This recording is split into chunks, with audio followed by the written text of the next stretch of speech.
या योजने मला असं वाटत नाही कारण या का आधी म्हटलं जात होतं महाराष्ट्रामध्ये लाडके भाऊ, लाडके आजोबा, लाडके काका, लाडके मामा, लाडके दादा नाही आहेत का? आहेत ना. मी परत सांगतो की काहीतरी गडबड आहे आणि ही मोठी गडबड आहे. महाराष्ट्रावर अडाणीचं बारीक लक्ष होतं. विशेषतः काल अडाणीचा अटक वॉरंट निघाल्यानंतर अशा प्रकारचे निकाल येतील का अशी आमच्या मनात शंका होती. गौतम अडाणीला अमेरिकेतून काल जे अटक वॉरंट निघालं त्यांच्यावर जे भ्रष्टाचाराचे आरोप झाले ते अप्रत्यक्षपणे भ्रष्टाचाराचे आरोप हे भारतीय जनता पक्षावरच होते, शिंद्यांवर होते.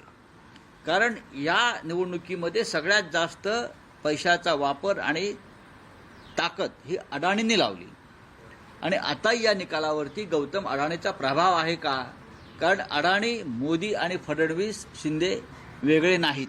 नाही, पण राऊत साहेब तुम्ही म्हणताय की काहीतरी गडबड आहे, तर नेमकं तुम्हाला काय म्हणायचं आहे? मी पाहू ना आता ईव्हीएम मध्ये गडबड आहे की या पैशाचा वापर ही गडबड पैशाचा वापर झालेला आहे याच्याविषयी माझ्या मनात काही शंका नाही. तुम्हालाही माहिती आहे पैशाचा किती मोठ्या प्रमाणात वापर झाला.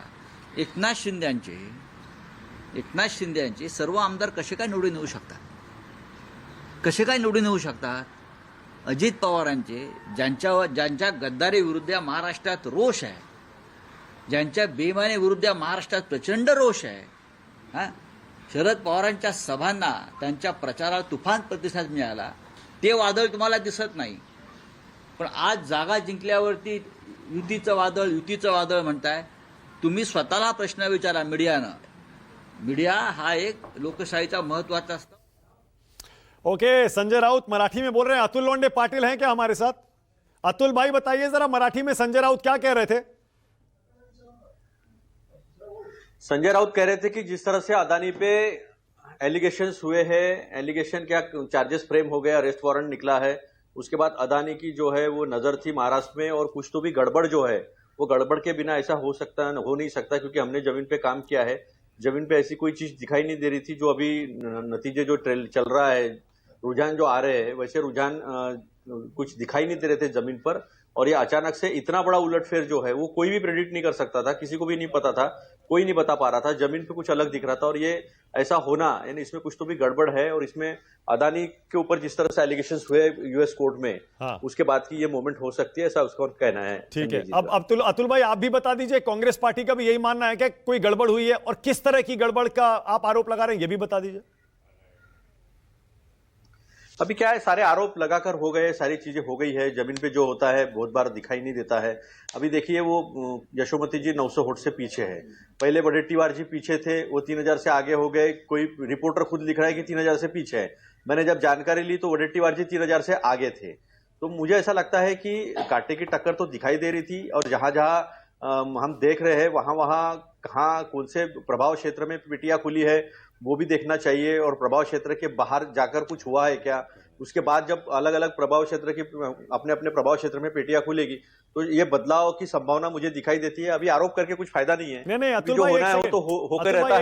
एक सेकंड. जब हरियाणा का नतीजा आया, याद करिए उस दिन आपने बिल्कुल उसी दिन शाम को आपने कह दिया हम इसे रिजेक्ट करते हैं, स्वीकार नहीं करेंगे. हमारे पास कई कॉन्स्टिट्यूएंसी से रिपोर्ट आई है, ये गड़बड़ हुई, वो गड़बड़ हुई. हमने कहा सबूत दे दीजिए.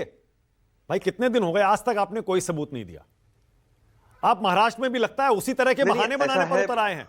इसे बहाना ही कहा जाएगा अतुल भाई? अब मानक जी नहीं, कोई ये बहाना नहीं है. ऐसा मत समझिए मानक जी कि हम सिर्फ टीवी पर आकर चर्चा करते हैं. मैं तो ग्राउंड पर भी उतना ही काम करता हूं, पूरा महाराष्ट्र भी घुमा हूं मैं.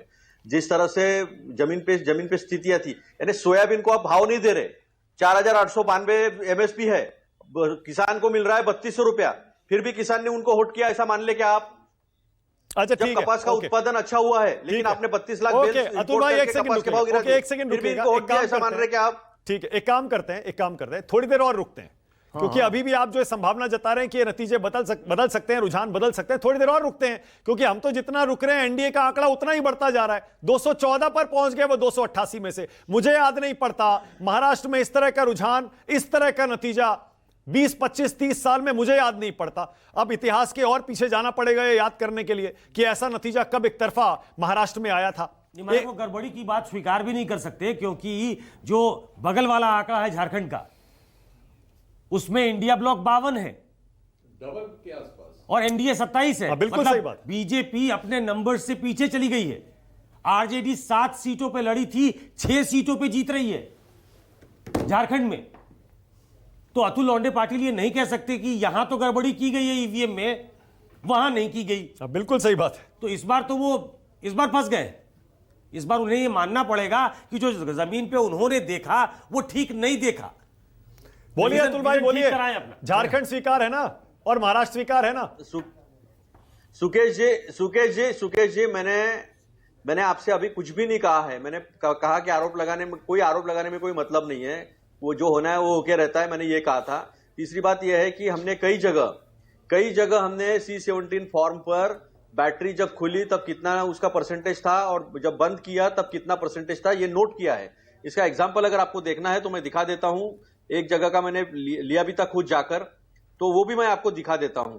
अभी ये सारा हम चेक करेंगे कि ये क्या वास्तविकता यही है क्या। ठीक है, ये ओके। देखिए, ये मैंने खुद उसका लिया है। ठीक है अतुल भाई, इसका कोई फायदा नहीं है, देखिए, और इसलिए नहीं है को दिखाइए, वो मुझे दिखाने से तो हाँ कुछ नहीं, होगा और वैसे भी इसका कोई फायदा नहीं है, क्योंकि हरियाणा में भी आपने ऐसे ही आरोप लगाए थे। आज तक आपने कोई नहीं, सबूत दिखाएंगे नहीं ना दिया। आपने बिल्कुल ये बैटरी परसेंटेज के आरोप लगाए थे, कोई सबूत सामने नहीं आया। एक सेकंड जरा अपडेट फिर से दे दूं।